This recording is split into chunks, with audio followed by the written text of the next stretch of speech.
nosso maior inimigo em 2026 não é o PT, o nosso maior inimigo é o Centrão. Esse pessoal só quer o poder pelo poder. Nenhum deles vai resolver os problemas que a gente precisa resolver. Eles não têm noção da responsabilidade que eles têm.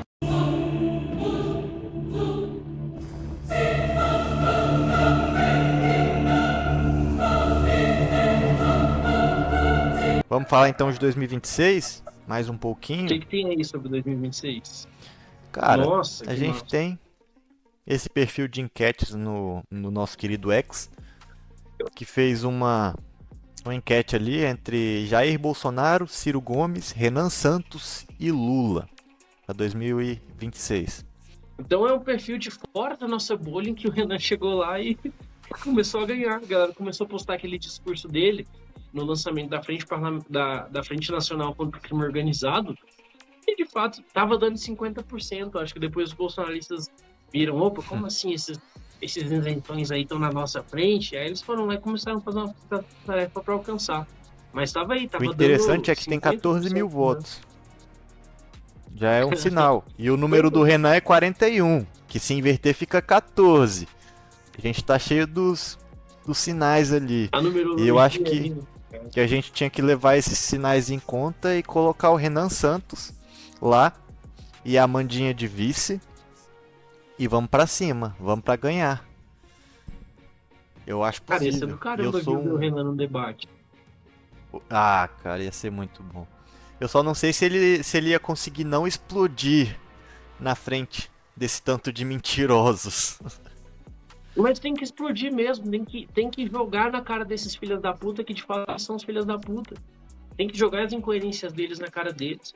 E o Renan, por incrível que pareça, ele também sabe, por exemplo, conversar de forma conciliadora. Porque a galera que só, às vezes, só vê na live ele tacando a caneca, ou esse tipo de coisa, não sabe. Mas vê as entrevistas dele lá na Jovem Pan, no Felipe Moura Brasil, tudo mais. Cara, é tipo.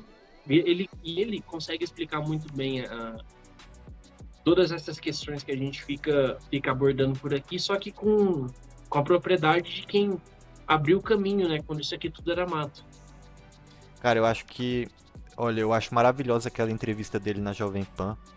E eu acredito que ele, como candidato, participando de mais entrevistas, seria o que conseguiria levar melhor a ideia do partido avante. O Arthur, ele tem alguns precedentes que atrapalham ele, e eu acho que ele também não tem. Ele tem uma eloquência muito forte. Só que a do Renan, ela é diferente, ela é mais intelectualizada e mais séria, um pouco mais séria. Então eu acho que ele levaria vantagem em cima do Arthur nessa questão. Só que tem uma outra questão também. O Arthur tem um poder de síntese maior, que comunica com mais pessoas, né? O Renan, por ser mais intelectualizado, por mais que pra gente pareça incrível, talvez pro cidadão médio ali, não. Agora o Arthur, quando chegar no cidadão médio, no Bobson, ele gravou um áudio falando das ucranianas, o cara vai ver, pô, você acha mesmo que um tiozão que votou no Bolsonaro vai discordar daquele áudio do Arthur?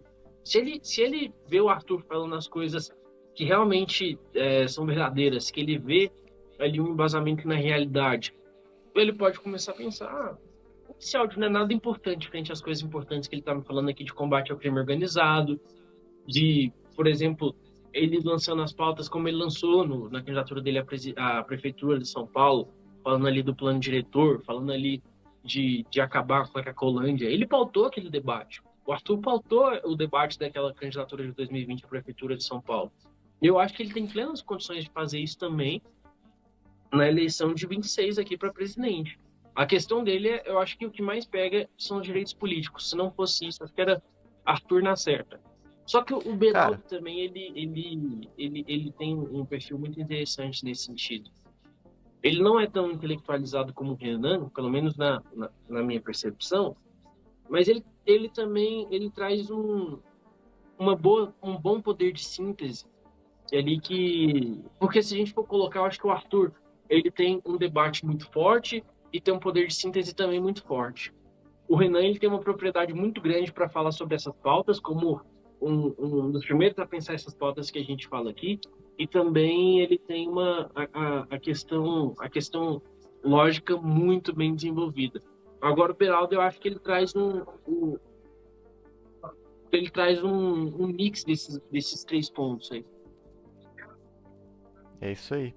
Eu Até porque esse tiozão que você estava se referindo, ele votou no Bolsonaro, né, cara? Então, pô, o áudio do Arthur comparado com as atrocidades que o Bolsonaro falou em público, pô, não tem nem comparação. E, e é isso aí, eu acho que o Arthur tem um poder também, uma eloquência muito boa. E eu diria que o Arthur é tipo o Batman, ele tem bastante preparo. Ele se prepara para os debates, ele tem ali o caderninho dele de anotações, ele vai sempre muito bem preparado. E eu acho que isso é uma vantagem. É uma vantagem muito grande. Ele está sempre preparado para quem ele vai debater, para o inimigo dele, no caso. E o Beraldo é aquela coisa. É uma síntese dos dois, ao mesmo tempo que é uma síntese dos dois. É um pouco mais fraco nas duas habilidades. Um pouco mais fraco. Mas eu acredito que ele possa alcançar o nível dos dois com o tempo. Com o tempo e com preparo. Se ele começar a participar de mais debates e tal, eu acho que ele pode alcançar esse nível. E a gente ainda É não que o Beraldo falou. também. É Oi? que o Beraldo também ele tem a postura do governante, né? O Matheus perguntou aqui, qual é a chapa ideal da missão para 2026? Cara, é muito difícil pensar porque nós temos Eu figuras tenho a muito minha. boas e, e vai depender muito da conjuntura, né? Eu acho que, cara, se fosse os que estão ali, eu acho que com maior possibilidade de vir candidato, eu acho que seriam Beraldo e Arthur. Cara, eu faria campanha para os dois incansavelmente. Porra, fácil, tranquilo, muito fácil. A Amanda, a mesma coisa. O Renan, nossa, putz, eu sou. Vejo todas as lives do Renan, sou um renanista lá. Praticamente ia fazer campanha para ele fácil. É, não tem uma figura que você olha e fala assim, não, esse aqui não. Todo mundo ali é muito.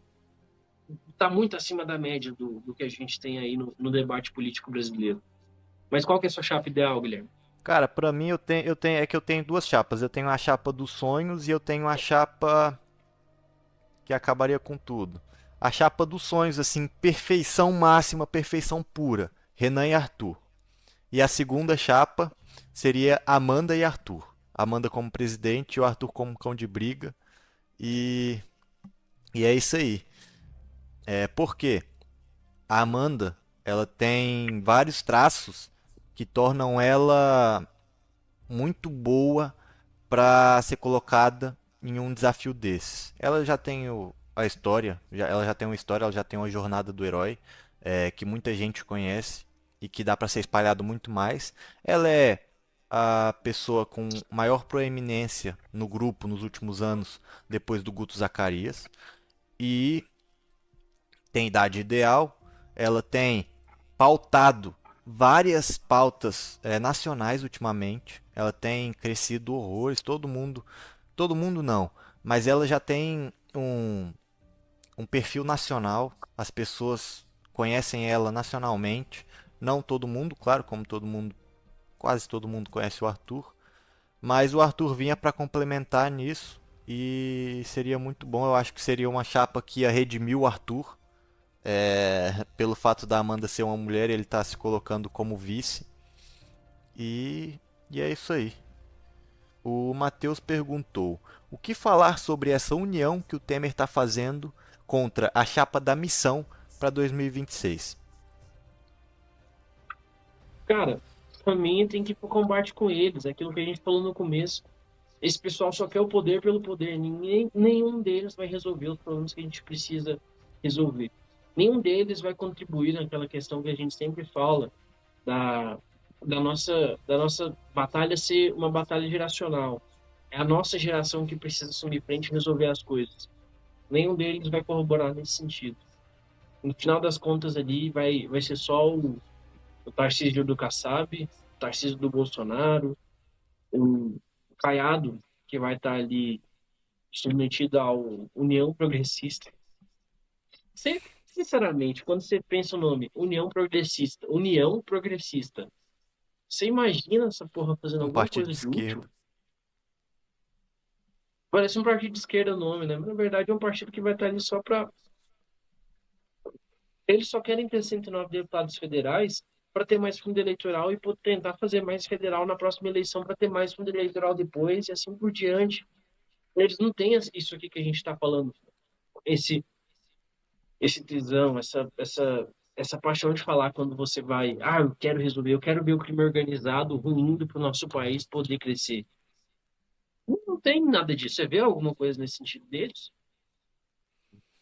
Cara, eu vejo uma possibilidade muito grande das pessoas perceberem que isso tudo é uma grande palhaçada e começarem a migrar. Porque, vamos concordar, o nosso maior inimigo em 2026 não é o PT, o nosso maior inimigo em 2026 não é o Bolsonaro, nem o bolsonarismo, o nosso maior inimigo é o Centrão. E as pessoas vão percebendo pouco a pouco que o que está sendo feito ali, o bolsonarismo se unindo com partidos do Centrão, tentando fazer esse escambo todo para tentar conseguir a presidência, as pessoas vão perceber, sabe? Tantos condenados, descondenados ali nessa união, tantos partidos sujos que o brasileiro já está cansado de ouvir. Então, eu tenho uma esperança muito grande que 2026 não seja sobre petismo contra bolsonarismo ou contra o centrão. Eu acredito que a gente pode lutar dentro do nosso próprio campo político, não que eles sejam de direita, mas é o pensamento popular, né, que eles são de direita, que se o Tarcísio for cabeça de chapa, autorizado pelo Bolsonaro, eles serão à direita. Sabemos que não, mas eu acho que será isso. Acho que a gente vai competir ali para ir pro segundo turno contra o PT. E, e é isso aí. Eu acho que a gente tem possibilidade de ganhar. Quantos mais candidatos eles lançarem, melhor, até para a gente. Até por isso que eles não querem lançar muitos candidatos para concentrar ali a massa de votos.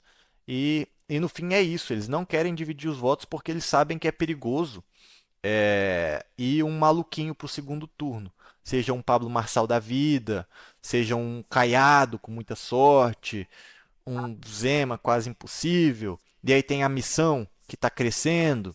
Eles têm medo disso, então eles precisam se reunir ali para poder matar o máximo de candidaturas que eles puderem, para que eles não tenham concorrência no próprio campo político. E a gente está aqui para fazer isso, para fazer esse combate e vamos para cima. Mas só que tudo isso é muito, muito até desesperançoso, porque eu acho que, no mínimo, para ser para resolver os problemas do país, a gente precisa ter os políticos que têm aquela vocação que o Max Weber fala quando ele vai falar do que é um político, que é basicamente a paixão, o sentimento de responsabilidade e o senso de proporção.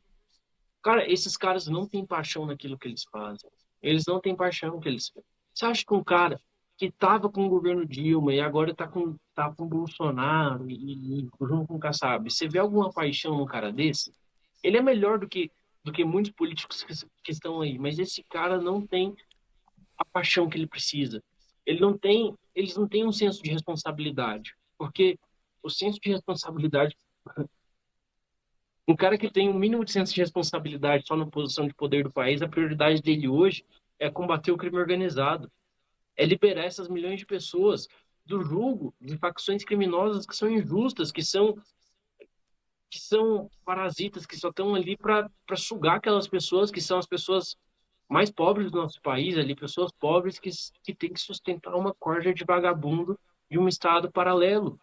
Se você está na posição de poder no Brasil e você não toma nenhuma decisão para combater esses caras, para desmobilizar eles, você não tem senso de proporção, senso de responsabilidade nenhuma. Nenhum, nenhum, nenhum. Eles não têm noção da responsabilidade que eles têm. Ou têm e não querem fazer nada com isso. Porque para eles ali, eles estão pensando só na manhã, os filhos deles eles vão mandar para fora. Nosso país aí, provavelmente em 2027, não vai ter verba discricionária nenhuma. E verba discricionária é para pagar boa parte aí dos programas sociais que um governo decide. Por exemplo, auxílio social, Bolsa Família. Se não tem verba discricionária, ele não vai ter. Bolsa de estudo, não vai ter. Pé de meia, o próprio, como é que chama lá? A bolsa CNPq para quem está em graduação, bolsa de mestrado, isso aí não vai ter porque é verba discricionária. E o orçamento do país ele foi desenhado de uma forma, através desse arcabouço fiscal, que as contas, o gasto público tem que crescer, os gastos obrigatórios, e não vai ter dinheiro. Então, cara, esses caras não têm senso de proporção nenhum, nenhum, nenhum. Senso de responsabilidade nenhum. Então, no final das contas, são lideranças vazias, sabe? Que vão só afundar o nosso país mais na lama. É por isso que é tão bruxante esse cenário, assim, é tão desanimador.